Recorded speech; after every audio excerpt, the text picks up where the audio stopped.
আজকে আমি শীতের স্পেশাল পুরি বানিয়েছি। তার জন্য দেখো প্রত্যেকটা পুরি কিন্তু আমার ফুলেছে, না বেলেই আমি করেছি। দেখো প্রত্যেকটা পুরি আমার ফুলেছে। তাহলে না বেলে আমি কিভাবে করলাম দেখে নেওয়া যাক। নমস্কার বন্ধুরা, আপনারা দেখছেন কুকিং হাউস অফ অনিমা। এখানে দেখো আমাদের পরিমাণ অনুযায়ী আমি ময়দা নিয়ে নিয়েছি। আজকে আমি কেবলমাত্র ময়দা দিয়েই করব।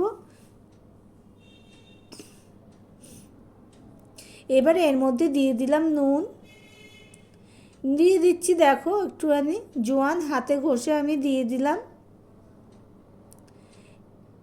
দিলাম সাদা তেল ময়মের জন্য। এবার শুকনো উপকরণগুলো কিন্তু আমি ভালো করে মিশিয়ে নিচ্ছি। শুকনো উপকরণগুলো ভালো করে মিশিয়ে নেবে, তাহলে ময়মটা ভালো হবে।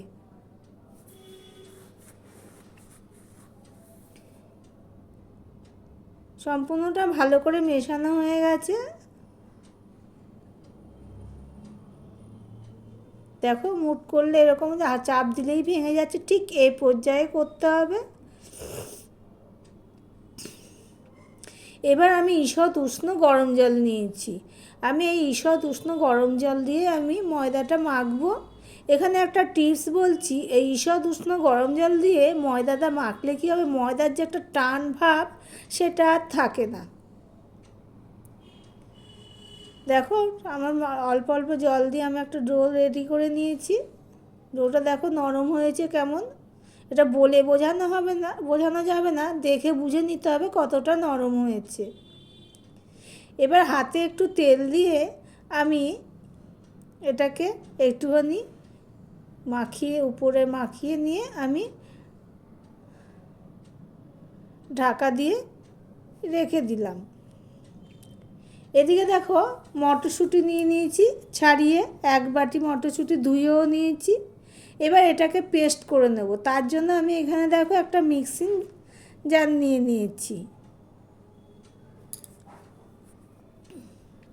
এবার এখানে রসুন নিয়েছি একটা গোটা, আদা নিয়েছি 1 ইঞ্চির একটু বেশি আদা নিয়েছি, আর কাঁচা লঙ্কা নিয়েছি। আদা আর রসুনটা দেখবে দেবে, খেতে ভালো লাগবে, একটু বেশি করে দেবে। আর ঝালটা যার যার স্বাদ অনুযায়ী দেবে।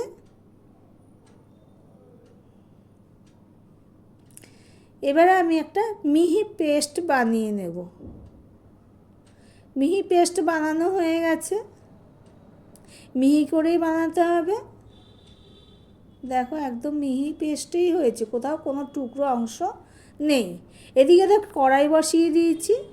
কড়াইটা কিন্তু ভালো করে গরম হতে হবে। এবার আমি সাদা তেল দিয়ে দিলাম।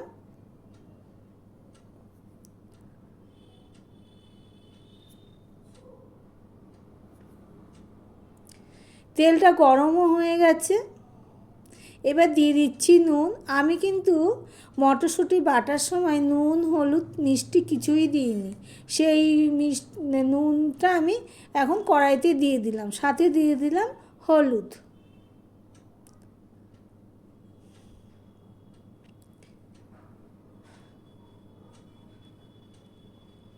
এবারে আমি দেখো পেস্টটা আমি কড়াইতে দিয়ে দিচ্ছি। আস্তে গ্যাসটা কিন্তু আমি ছোট করে দিয়েই ঢালছি, বড় করে দিয়ে ঢালা যাবে না, হাতে তাতও লাগবে আর তেলটা ছিটেও পড়ার সম্ভাবনা থাকবে। সেই জন্য ছোট করে দিয়েই আমি পেস্টটা দিয়ে দিচ্ছি।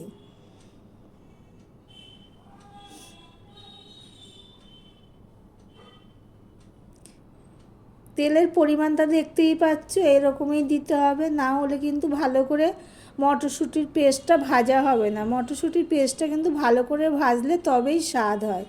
সমানে নাড়তে নাড়তে দেখো আমার এখনকার পজিশনটা, এটা আরও শুকাতে হবে, আবার আরও করে নিতে হবে।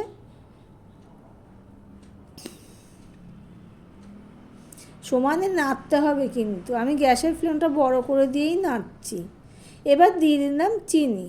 চিনিটা কিন্তু মিষ্টি হবে না, কিন্তু যে কোনো ভেজ রেসিপিতে একটু মিষ্টি দিলে স্বাদটা ভালো হয়, সেই হিসাবে আমি চিনিটা দিলাম। মিষ্টি হবে না, তোমরা যারা মিষ্টি পছন্দ করো তো একটু বাড়িয়েও দিতে পারো। দেখো পুরটা আমার রেডি হয়ে গেছে। এর থেকে আমি বেশি ঝুরঝুরে করব না, কেননা বেশি ঝুরঝুরে করলে দিতে অসুবিধা হয়, কিন্তু এইভাবে করলে পুরটা ভরতে সুবিধা হয়, সেই জন্যই আমি এরকম করছি, আর ঝুরঝুরে করছি না। এদিকে দেখো পুরটা আমার রেডি হয়ে গেছে, আর ওইদিকে ময়দাটা নিয়ে এসেছি। এবার ময়দাটাকে আমি লেচি করে নেব, একটু মেখে নিচ্ছি।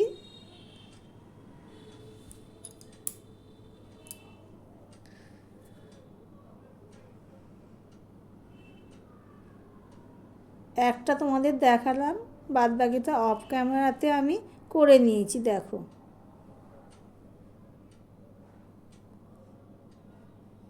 এবার দেখো একটা থালা নিয়েছি, থালার মধ্যে তেল রয়েছে, দেখতেই পাচ্ছ। তেলটা আমি দিয়েছি, আমি যেহেতু না বেলে করবো সেই জন্য তেলের সাহায্য নিয়েছি।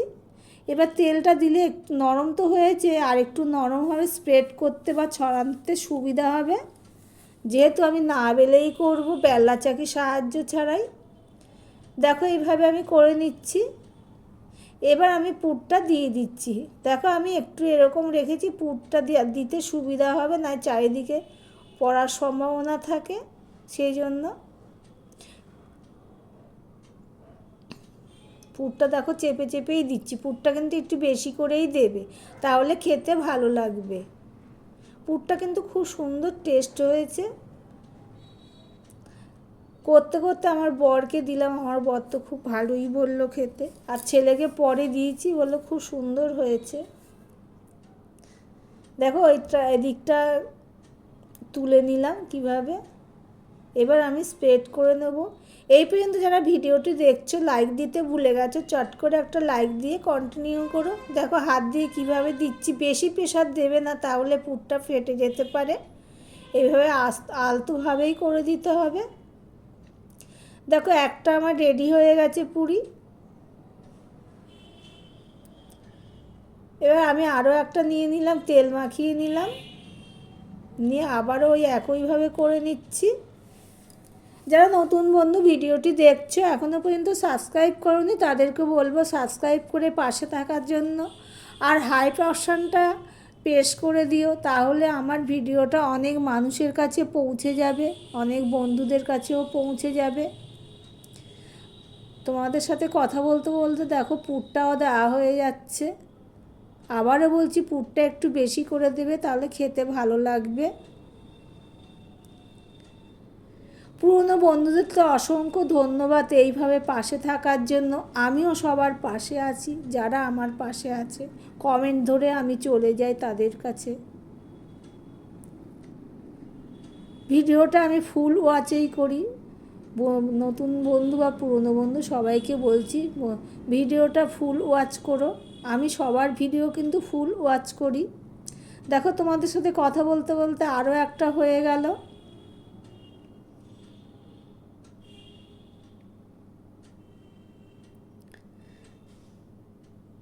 সমস্ত পুরিগুলো আমার রেডি করে নিয়েছি, দেখতেই পাচ্ছ।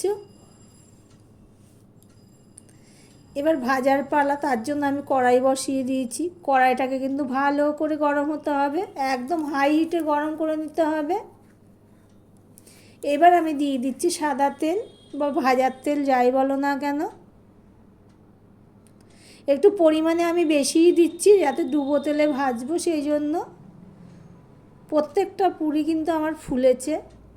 এবার আমি নুন দিয়ে দিলাম, গরম তেলের মধ্যে একটু নুন দিয়ে দিলে, এখানেও একটা টিপস বলছি, তাহলে নুন যদি দিয়ে দাও না, তাহলে তেলটা কম লাগবে, তেলের যে বাষ্প সেটাও কম হবে, সেই জন্যই নুন দিয়ে দেবে। যে কোনো ভাজা টাজার মধ্যে একটু যদি গরম তেলে নুন দেওয়া যায়, তাহলে তেলের বাষ্পটা কম হয়, তেলটা কম লাগে। দেখো তোমাদের সাথে কথা বলতে বলতে তেলটা প্রায় গরম হয়ে গেছে। এবার আমি একটা ময়দার টুকরো দিয়ে দেখে নিচ্ছি তেলটা গরম হয়েছে কি না। এটাও একটা টিপস বলতে পারো। তো এই ময়দার টুকরো দেওয়ার সাথে সাথে যদি উপরে উঠে যেত, তাহলে বুঝতাম তেলটা গরম হয়ে গেছে, কিন্তু তেলটা আমাকে আরেকটু গরম করতে হবে।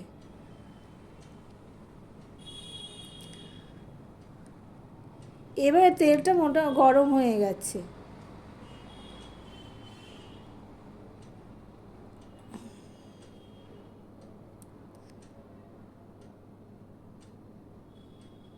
এবার আমি দিয়ে দিচ্ছি। গ্যাসের ফ্লেমটা কিন্তু এখন কিন্তু মিডিয়াম টু লোতে করেই দিয়ে আমি ভাজবো, তাহলে ভাজাটা সুন্দর হবে। এক পিঠটা হয়ে গেলে আমি উল্টে দিলাম। দেখো পুরিটা আমার ভাজা হয়ে গেছে, ফুলেও গেছে, দেখতেই পাচ্ছ। এবার তোমাদেরকে আরও একটা দিয়ে দেখাচ্ছি, আরও একটা ভেজে নিয়ে দেখাচ্ছি। দেখো বন্ধুরা, আবারও দিয়ে দিলাম, দিয়ে উপর থেকে এইভাবে তেল দিয়ে দিচ্ছি। যদিও আমি ডুবো তেলেই ভাজছি, তবুও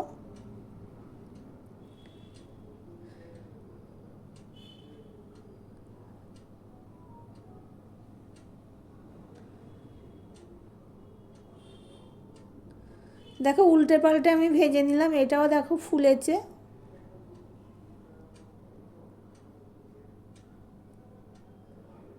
একইভাবে সমস্ত কচুরি বা পুরি যাই বলো না কেন আমার ভাজা হয়ে গেছে বা ভেজে নিয়েছি। তাহলে আজকের মতন এখানেই শেষ করলাম। আবার অন্য কোনো রেসিপি নিয়ে চলে